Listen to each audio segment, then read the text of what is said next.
Good morning and happy Friday. And I have a quicker way to do the title today. So when the title bar pops up, I know how to get it in quicker. Today's title is how can I be hurting someone else if I'm in less than? Keep that in mind. How can I be hurting someone else if I'm in less than? And it just popped up. And look at that. I already did it.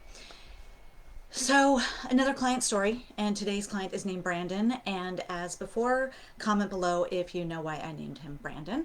And while you're at it with the commenting, hit that notification button to be notified when I go live, and then share this and comment, etc.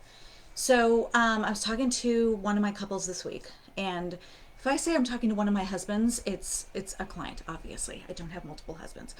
Can barely handle the one I have. So this client, Brandon, has been out of work for a while and taking care of the kids because he's been out of work, and he got a job and he was starting this week, which woohoo, exciting. And last Friday he was feeling pretty down on himself for not appreciating the time he'd had with his kids enough, because they're challenging. Anyone who's home with the kids, it's hard.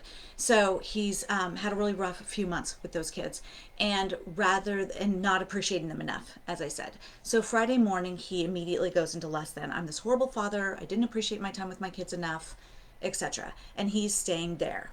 So if you've been following my videos at all, you hopefully know by now, but I'm going to keep repeating it, that when we go less than, we need to breathe ourselves back up into equality. I'm enough and I matter, even though I didn't appreciate my kids enough. I have worth because I was born, period. Another Vicky hand signal, period. So he didn't do that. So he's braiding himself all morning, just living here, tons of different verbiage in his head. And what happens later? So his wife is working from home. She comes downstairs and he lashes out and attacks her.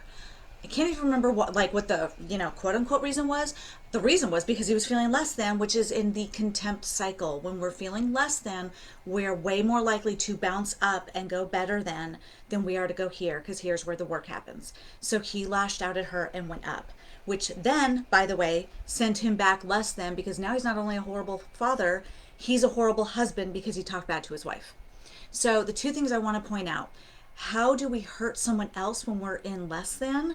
The first, and as I just said, I'm almost like most obvious one, is that if we're less than, we tend to bounce up to feel better about it, and then we lash out, and that hurts the other person. The other less obvious one is if our partner happens to be in their healthy place, so in this case his wife, when she was in her healthy place, when he came to her, to apologize finally, she could see the self-hatred he'd been doing all day long. She could just see it all over his body and his face. And that hurt her because she cares about her husband.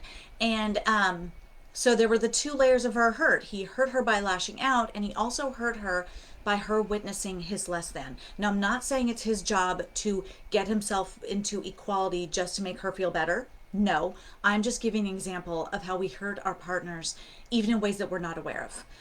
Because again, if we care about our partner, we don't want to see them braiding themselves either. So we don't want to see this. So I was hoping today to make this quicker than usual, which I did. I'm at like 3.5 minutes. That's today's lesson, that we can hurt other people when we are feeling less than. Even though the less than really does hurt us with the contempt cycle, right? It's pointed in. We hurt other people as well. So breathe into equality. I'm enough and I matter in spite of X, Y, or Z. I have worth because I was born, period. And go to yourdecisiondiva.com. You knew it was coming. Go to yourdecisiondiva.com to get my free 7-page guide on healthier decision making that is linked to self-esteem. And you really want this guide because it's a different lens of self-esteem than the less than and better than that I've been talking about. It's a whole different lens, and still very beneficial and healthy in a way you haven't looked at it yet. So yourdecisiondiva.com, because I am your decision diva, your ding ding queen of clarity. And have a great Friday and a great weekend. See you next week. Bye.